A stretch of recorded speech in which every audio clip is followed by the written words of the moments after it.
ఈ గ్యాప్లో ఏం రాసేస్తున్నావు? ఇంకా స్టార్ట్ అవుదామా డైరెక్టర్ గారు?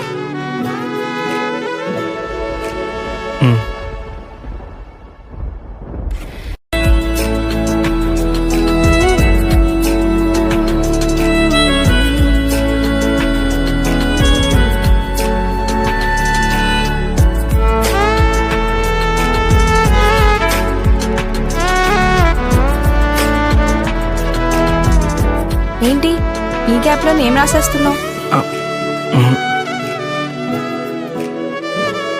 ఇంకా స్టార్ట్ అవుదామా డైరెక్టర్ గారు?